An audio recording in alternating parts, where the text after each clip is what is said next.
We are deep in the Donna Boang Hills with the AU Falcon, of course. And I was meant to film a different video today of driving in the snow, but there is literally no snow. It's all mud. But this gives me a perfect opportunity to talk about daily driving a car with a spool, aka a Welded Diff.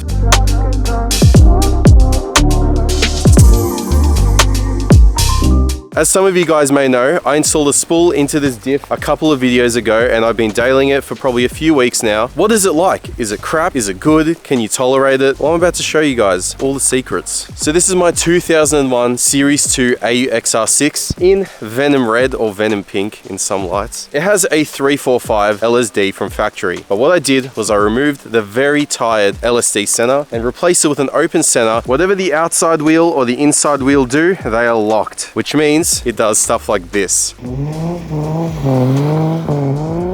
So let's hop in the car. We're out here in the hills. We may as well take it for a drive and see what it's like. Driving normally, you don't really feel it. So as you can see, I just pulled out of a parking spot and it feels completely normal because you only really feel it when you're going around tight corners. The best way I can describe it is when two people are running around like a circuit, like a track. The inside person is going to run a shorter distance than the outside person, which is exactly what's happening with the diff. The inside wheel, now that I'm turning left, is traveling a shorter distance than the outside wheel. So if I was going slower, maybe a tighter turn, you could feel it chirping, and I'll demonstrate that later. But driving normally, you don't feel it at all, which is kind of a good thing considering like it's a daily. You don't really want it to be crap to drive.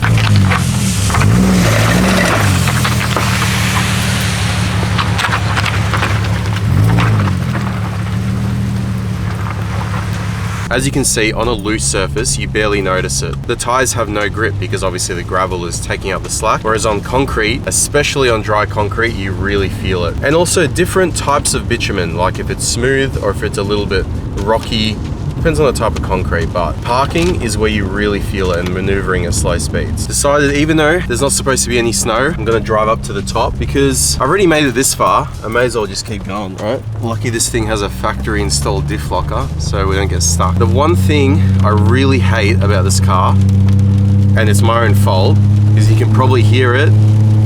The freaking exhaust is so droney, and the reason why is because it's because of this auto. BTRs just love riding the converter. It's not a lock-up converter transmission, so it doesn't like just stay at one, speed. I guess in the gearbox it doesn't lock the input shaft with the output shaft. It's constantly just slipping.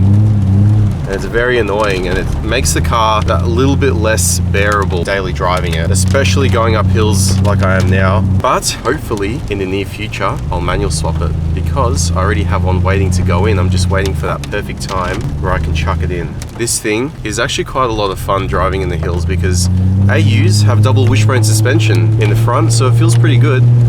And recently I took out the choppies and I put double SLs in the back and SLs in the front. It steers really well. Eventually I do want to get coilovers for it, but I've got other priorities like the EF, which I'll get to a bit later. It's currently 2:30 in the afternoon and it looks like it's like 7:30 because there's so many trees, it's blocking the light. I just drove into town to grab an umbrella because I do not want to get my expensive camera wet when I walk up the hill. I'm keen to see what it's like. The last time I was at Mount Donna Boang was probably close to 3 years ago.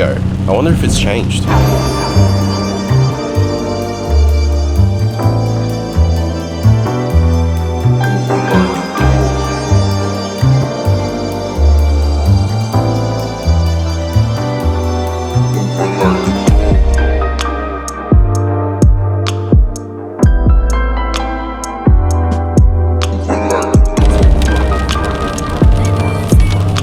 Starting to see a little bit more snow. Very unusual in Melbourne. Look at all that snow. AU's going strong though, not overheating. Oil pressure's good, voltage good, fuel. I've used a quarter of a tank already. Almost at the top though. The road's closed and there's barely any snow, like I don't get it.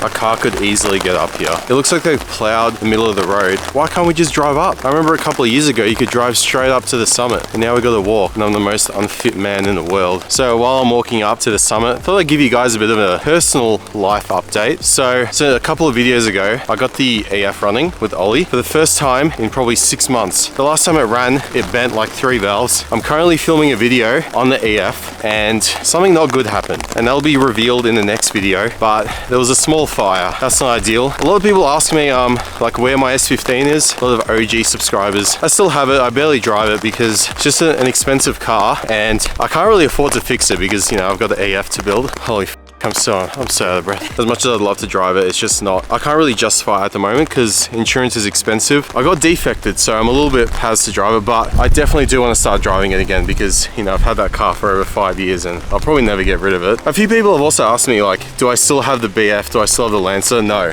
they're long gone. BF was just a daily, and then I bought the Lancer while I had the BF. Figured, oh, you know, I'm not doing too much country driving anymore, so I may as well just buy a little shitbox run around. But then I sold the Lancer to one of my subscribers as well, so he's got that. He's been doing some mods to it. But I'm at the summit now, and look at all this snow. Wow. It is a really nice place to go for a walk though. Definitely not in this weather, but there's a photo of me standing right here about 3 years ago. But there is actually something exciting going on later this month. I'm actually getting my glasses off. I'm getting LASIK eye surgery, which is something I've wanted to do for many years. I hate wearing glasses. It's so inconvenient, especially when you're working on cars, and especially now they're fogging up a bit. Not ideal, but on the 24th of July, I'm officially going to be speckless, which I'm very excited about. It's gonna be like a whole new look. You guys are gonna have to get used to it on the channel because I like barely take my glasses off in videos, barely wear contacts. But yeah, it's definitely something I've been very keen to do. Maybe if you guys are interested about hearing about the whole process, I was thinking about doing a video. It's nothing to do with cars, so comment down below if you want to actually hear about my whole journey with LASIK and stuff. I know a lot of people wear glasses, so if I can enlighten some people, then I definitely will.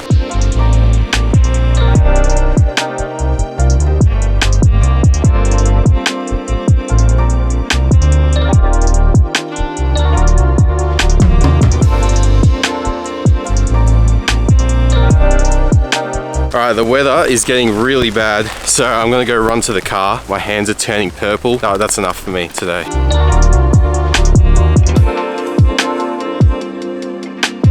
I just pulled over into a car park. I'm gonna get my assistant to demonstrate what the spool actually does when you're maneuvering at low speeds. So, you can hear it chirping.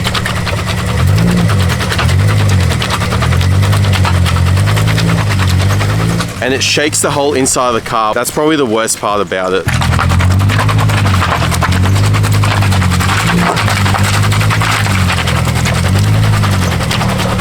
All right, reverse is even worse. You can physically see the tire like skipping. I've never actually seen it from the outside, like on my own car.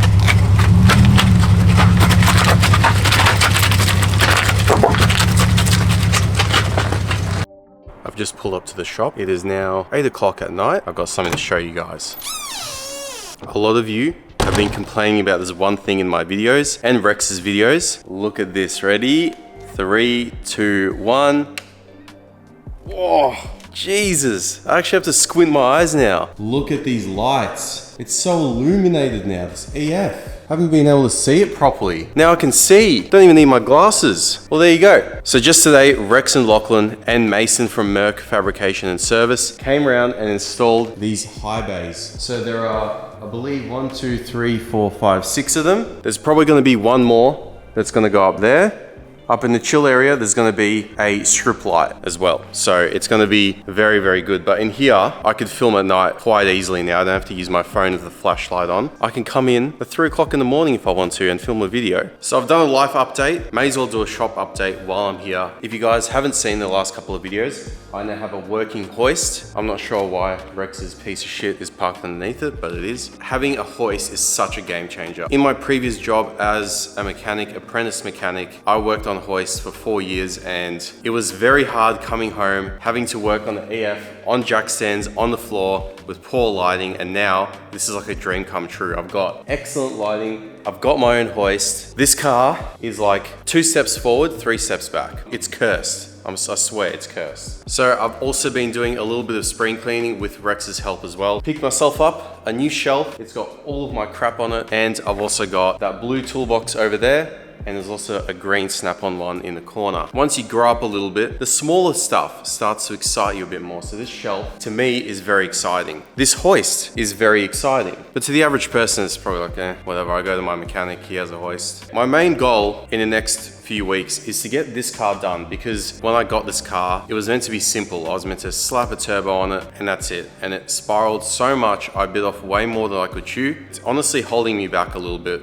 in terms of progressing on YouTube, because I want to get more cars. I want to do more builds. This is what I love doing. And this is just sucking the life out of me. I love it. Don't get me wrong. I love this car. It just needs to be done. And it's coming up to 3 years since this car's been off the road. And it's not funny anymore. It's just ridiculous. Having this warehouse as a responsibility, both financially, in terms of my time as well, it's difficult. I'm not gonna lie to you guys. I'm trying to make YouTube my full-time job, trying to balance YouTube and also making money in order to support, I guess, this lifestyle. It's pretty hard. That means that cars take a lot longer to build, means I can't do the things that I wanna do, outside of YouTube and work. But tough times don't last forever. Short-term sacrifice for long-term gain. That's what my friend Rex has been telling me this whole time. He had it tough, and he's been mentoring me. He didn't have anyone to mentor him, and I feel very lucky and privileged to have someone like him be my best mate and also teach me all there is to know about YouTube. So I don't know if I've shown this new staircase off. It's been installed for a couple of months now. I was honestly a little bit against it at first, because I'm like, well,